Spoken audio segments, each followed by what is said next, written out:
ku mugaragaro. Rocky Kimomo yinjiye muri Illuminati ku mugaragaro izuba riva. Bakirisi bavandimwe rero, Rocky abaye umunyarwanda wa mbere winjiye muri Illuminati ku mugaragaro. Illuminati akaba ari we ngo mugore wa Satani. Rocky rero yafatanye ifoto n'umugore wa Satani. Uwitwa Rocky Kimomo bidasubirwaho yamaze kwinjira mu muryango wa Illuminati. Ntibizabatangaje ejo bundi Mikorojeni cyangwa se Kadafi umwe muri bapfuye yamutambye mu bitambo byo muri Illuminati. Illuminati we ngomba kugira umuntu ukunda cyane. Nabonye ubukwe bwari bwiza pe. Navuga ngo biragoye kubona ikintu wanenga buriya bukwe. Nariko nubwo bugoye kubona ikintu wanenga buriya bukwe, je nakibonye. Ijambo rimwe ryakumenyesha amakuru y'isi yose. Andika #Media Empire utandukane no kujya ubeshya amakuru y'ibihuha ya buri munsi. Yes. Nongeye kubaha ikaze abakunzi ba #Media Empire. Ngiye nitwa Shalom Pagasi, abenshi banyita Mupa. Nubwo maze igihe meze nk'umuntu urwaye ndi mu buriri, ariko ntabwo nabura gukora amakuru. Ndi kubona abagezweho kandi bagomba kugira icyo nyavugaho. Ariko nanone tukabana na JP Solution Agency, kaba iri company igufasha kubona visa mu Rwanda.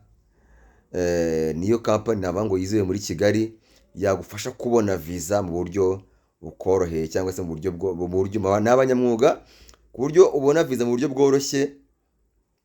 Ndavuga yenda kwifuza kujya kwiga mu mahanga, kwifuza gutura mu mahanga, kwifuza kuba mbese n'abanyamwuga babimazemo igihe. Ni JP Solution Agency bakorera mu Giporoso. Wifuza gutura, kwiga, gukorera ndetse no gutembera amahanga, gana JP Solution Agency ubundi twigendere. Rero mu yandi magambo narinje hano kugira ngo nkubwire ngo, ariko niba ushaka kubavugisha nari bwa mbere wumvise JP Solution Agency ni 0782 66124. Ubwo wasubiza inyuma niba utazumvise neza ukazumva fresh. Narinje byo tuganire ku bimaze ku byabaye mu mugoroba washize.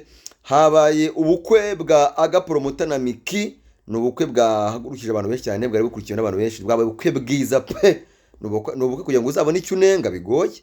Biragoye kugira ngo uzabone icyo unenga mwaburi abukwe bwambwa abantu bambaye neza. Nakunze ko bari bambaye neza mu by'uko tuvugishije ukuri kuva muri dote. Nabonye ba General Benda, nabonye ba Babu Rwanda, nabonye ba Wakabi nyuma yo kuruba yibere hanze arakotse amashusho ya mpano. Wakabi none ikintu kinarenze nuko John Wakabi yarari kumwe n'umugore wande n'umugore wa ya mpano mu bukwe, kandi wumva nyine n'urubanza ruregwamo Wakabi umugore wa ya mpano wagaragaye mwayo mashusho nawe abari kumwe. N'ubukwe bwahuje abantu mu by'ukuri, navuga ko bwahuje inshuti n'abavandimwe bakongera no kunga imiryango. Nabikunze cyane. Mike yambaye neza kuva muri dote kugeza basizanye kugeza muri reception, byari byiza cyane.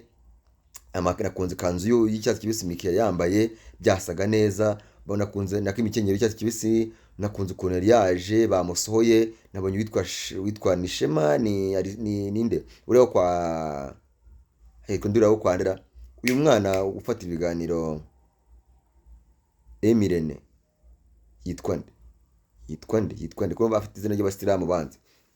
Rero nawe yarahari. Rero ndibaza nti witwa Hussein.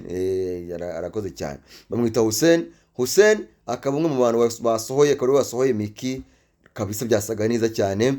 Ngira ngo bamwe mu bukwe bwatashywe n'abantu bakomeye mu gihugu. Nabonye Pasiteri Karuranga Ephraim yabutashye, kandi kubutaha nyine birumvikana kubera ko buriya Aga Pacifique, Ishimwe Pacifique, papa we ni Pasiteri Nyamagabe. Papa wa Aga Promoter Pasiteri Nyamagabe. Kumva rero umushumba ukomeye cyane yatumira umushumba mugenzi we wahoze ku nshingano ni ibintu bisanzwe. Icyo ni kimwe nabonye byari byiza cyane. Nyuma yo Karuranga yabutashye, nabonyemo abandi bashyitsi bakomeye b'imena barimo bwawe bamenya nk'umuye musi, ndetse akaza no kwambara nyuma yanambaye arangira babaye musi. Nabonye mu bukwe bwajemo abastari batandukanye. Shakira yongeye guhura na Benda nyuma yuko Benda aramaze igihe ari mu biruhuko n'umukobwa yateye inda wasubiye muri Amerika. Nabonye ubukwe bwahuje abantu batandukanye. Nabonye Sote bamuha impano nk'umuntu wazamuye Miki, bamukoresha ikiganiro cya mbere mu mateka ya Miki. Nabonye Sabe ndetse na Irene bahashimirwa. Mbona abantu benshi cyane. Nabonye Kabaka nawe yari yambaye imyenda myiza irantantungura cyane ko yambaye drip kaba yambaye ipantaro rwose yantunguye cyane, Ransesa yambaye neza. Nabonye abantu batandukanye abasitari banyuranye, mbona benshi. Ubukwe buraba bwari bukurikirana abantu bihogera mu 10,000 kuri YouTube yabo. Ni byiza cyane, basura indirimbo yakozwe na Izo ivuga ati my forever, forever aga promoter iririmbira sheri we, aravuga ati ibyo nagomba kuvuga byose biri muri andi mugende muyikurikire. Abanyamakuru bamubaza, nabonye ubukwe bwari bwajemo Kiramani, nabonye ubukwe bwari bwiza pe. Navuga ngo biragoye kubona ikintu wanenga buri abukwe, nariko nubwo bugoye kubona ikintu wanenga buri abukwe, je nakibonye. Indirimbo Miki yinjiriyemo ntabwo nayikunze pe. Indirimbo ya Kiriku Akiri ivuga ngo hanihe Miki kariya kantu umuntu akakugeramo inama ntago mushimye. Ushobora kuba ari umujyanama wawe ariko uwo muntu ntago mushimye. Ati gute ntamushimye? Ubundi yo kuri iki butumwa bw'indirimbo yitwa ngo hanihe ya Kiriku Akiri, ni indirimbo ibireba ku banzi, ni indirimbo ireba kuki ku banzi, ibwira abanzi bawe ati se mwabanzi banjye mwe mwari muzi ko ntacyo nzimarira, mwari muzi ko ntacyo nzigezaho, ni indirimbo ireba ku banzi. Ariko uko mba ntekereza ubukwe ni ikintu umuntu ajyamo atekereza kugira gute, atekereza gushimisha inshuti n'abavandimwe nawe akabyishimira. Gukora ubukwe rero utanga ubutumwa, ntabwo iriya ndirimbo ntabwo mu bintu byose byawe, ibaze ko mu bintu byose byawe mu bukwe iriya ndirimbo ari yo wa muntu yanengamo yonyine. Aha nihe nko gukora ubukwe bwo kwihimura. Ubukwe ni ibirori byo gushimisha ababyeyi, inshuti n'abavandimwe. Ntabwo ari ibirori byo guhora inzigo. Oya, ntabwo ubukwe ari ibirori byo guhora inzigo, ahubwo ni ibintu byo gushyira. Iyo ndirimbo rero nubwo igezweho iri muziki ikunzwe, ntabwo nayikunda. Iyo mba ngewe nakabaye nshaka indirimbo ijyanye n'ibirori n'ibyishimo, twari duceza twinjira. Ubundi ibintu byose rwose byari vrai, gushimira abantu, gushimira ababyeyi, gushimira inshuti, gushimira abantu mwakoranye utarazamuka, mbese byari byiza. Gusa ikindi cyabaye, nabonye witwa Regis akora ikiganiro gihatite ivuga ngo Miki ntabwo bizarangirira aha ngaha. Regis wagaragaje mu butumwa buri mu kiganiro imbere buravuga ati aga promoter na Miki mugira ubukwe bwiza, ariko titire irasa nkaho ishaka gukurura abantu kugira ngo byaze amafaranga mu bukwe bwa Miki. Ntabwo uri umuntu w'umugabo Regis, kira ntabwo ari cyiza.